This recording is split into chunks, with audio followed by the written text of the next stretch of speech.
Did you know that in a single month, the average woman goes through more hormonal changes than a man will in his entire lifetime? And here's another mind-blowing fact. A baby girl is born with all the immature egg cells she will ever have. And here's the kicker. If your mother was born as a baby with all her egg cells, it means they were formed while she was still an unborn baby in your grandmother's belly. So technically, you started out as an egg cell inside your grandmother. Maybe that's why your grandma calls you her little miracle, while your mom only calls you a handful. If this comes as a surprise to you, don't worry, you're not alone. When I was 13 years old, I got my first period and I was beyond excited. It felt like entering a thrilling new life chapter. I rushed to my mom with the big news, expecting a heartfelt bonding moment and celebrating this rite of passage. But instead, she gave me the, "Oh honey," look and said, "You won't enjoy this for much longer." And that was it. End of the conversation. My parents had explained to me the essentials of reproduction, but we never talked about how my hormones could impact my body, my brain, and my emotions. Not because they didn't want to, they just didn't know. Because here's the thing. Most of the science behind the menstrual cycle is still wrapped in mystery. And the little we do know often gets lost on the layers of taboo. It's like the Wi-Fi password of womanhood. You know it's there, but good luck finding out what it is. Well, here's the good news. I have cracked that code, and I'm about to share it with you. But how did I figure it out? I started to truly understand my own cycle during the pandemic. Remember those lockdown days when every day felt like an endless loop of déjà vu? Well, although the external factors stayed exactly the same, I felt different every day. And that curiosity sparked a realization. My menstrual cycle wasn't just this monthly bloody guest. It was so much more than that. I started tracking it and I found out how it profoundly influenced me every single day. So now I'm inviting you to join me in exploring what I believe is the greatest recurring show on Earth, the menstrual cycle. A monthly masterpiece happening in my body and millions of people of all genders. This show stars the ultimate power trio of hormones: estrogen, progesterone, and testosterone. And these hormones aren't just about reproduction. They are also running the backstage show on our mood, our energy, and sometimes that desperate urge to inhale a jar of Nutella. So let's meet the cast of the show. We'll start with estrogen, also known as the go-getter hormone. Its main gig is to nurture the growth of a maturing egg and boost your chances of a successful reproduction. When estrogen levels rise, it stimulates the body to produce serotonin and dopamine, lifting mood and motivation. Estrogen even enhances your attractiveness by increasing symmetry in your facial features, changing your body scent, and yes, this has been researched, providing you with a sexier walk. So if you're wondering how on earth you got so attractive all of a sudden, thank estrogen. This hormone is inviting us to connect and engage. Next up is progesterone, best described as the nesting hormone. Its job is to prepare the body for a possible pregnancy and promote physical recovery. It encourages a sense of calm and focus. When progesterone is in charge, the idea of going out and mingling feels as appealing as jumping into a pool full of jellyfish. Instead, it wants us to stay in, recharge, and be ready for whatever comes next, whether that's creating a new life or just thriving through another cycle. This hormone is inviting us to slow down, move inwards, and embrace self-care. And last but not least, there is testosterone. So whooping in like that double shot espresso you didn't know you needed. It provides you with an extra boost of energy and motivation to engage with the world. This hormone is inviting us to take risks and own our desires. And yes, you hear this right, man. We've got some of your male sex hormone too. Not as much as you, but just enough to understand why you flip that Monopoly board when you're losing. So in case you were too busy doodling during high school biology, here is what you've missed. Let's look at an average 28-day menstrual cycle of someone not taking hormonal contraception. Bear in mind, although this is a common pattern, it's important to acknowledge that every body is different. Day 1, the first day of noticeable bleeding, marks the beginning of the cycle. Menstruation usually lasts around 6 days, after which the follicular phase begins. This is when egg cells start to mature. Then, around the middle of the cycle, the most dominant egg cell is released. This is called our ovulation. After ovulation, the luteal phase begins, and the body prepares for a possible pregnancy. If pregnancy hasn't occurred, the premenstrual phase sets in, and the body prepares for another menstruation. This marks the end of the cycle. So how does this power trio of hormones fluctuate across one cycle? We'll start with estrogen.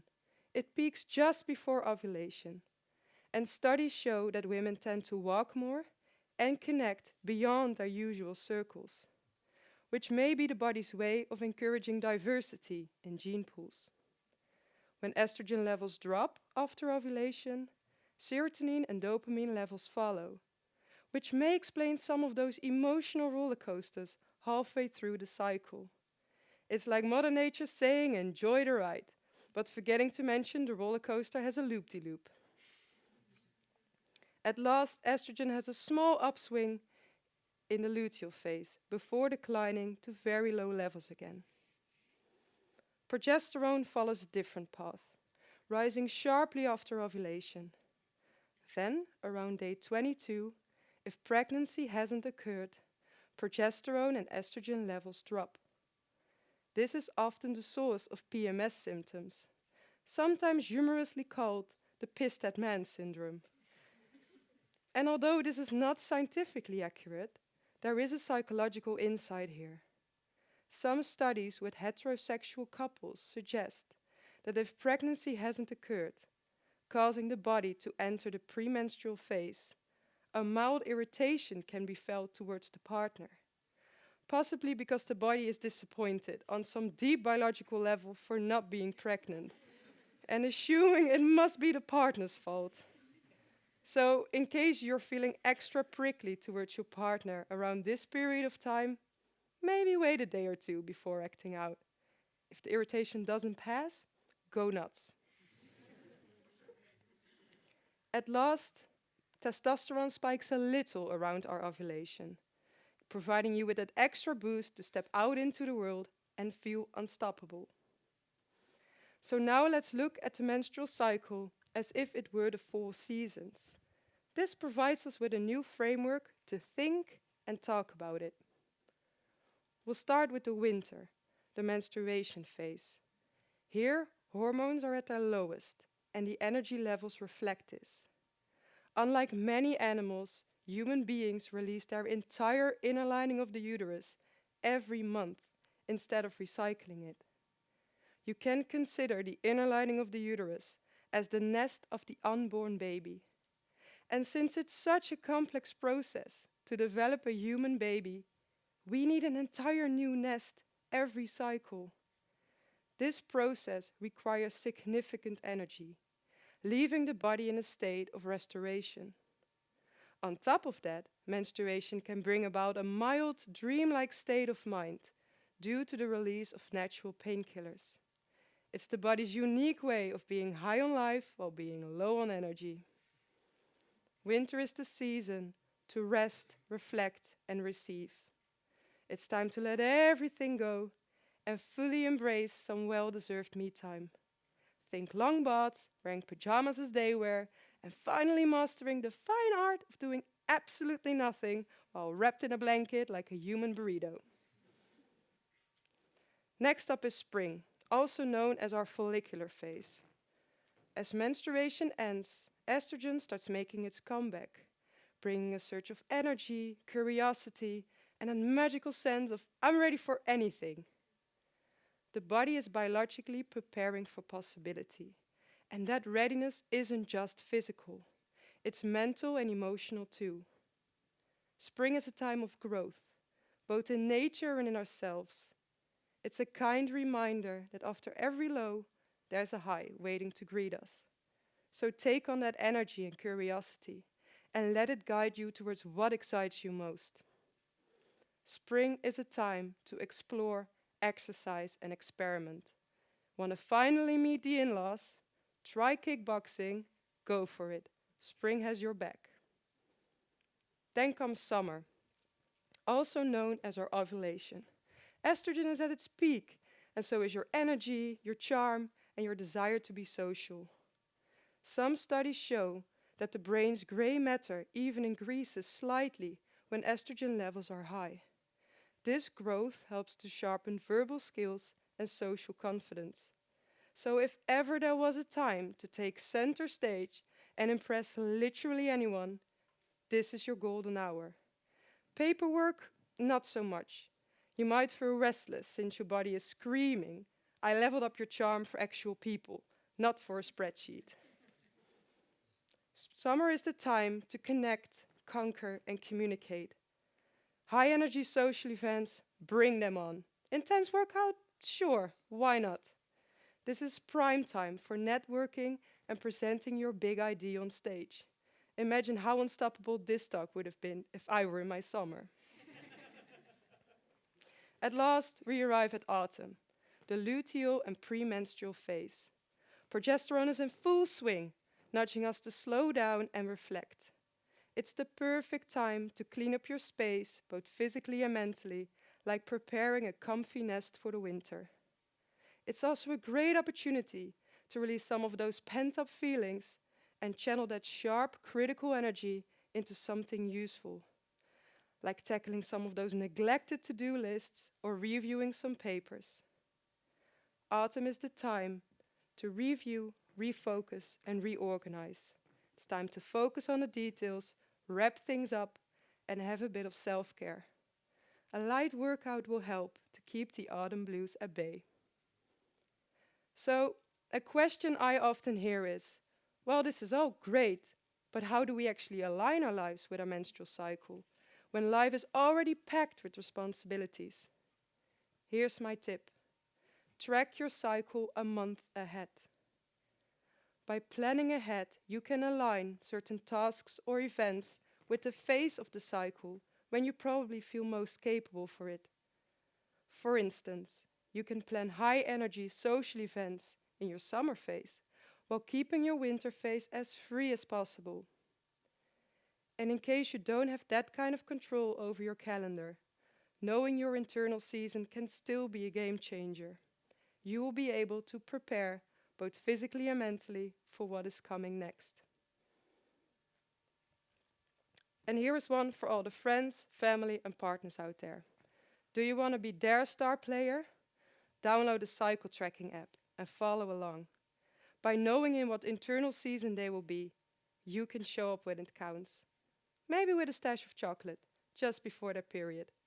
Trust me, gratitude will be off the charts.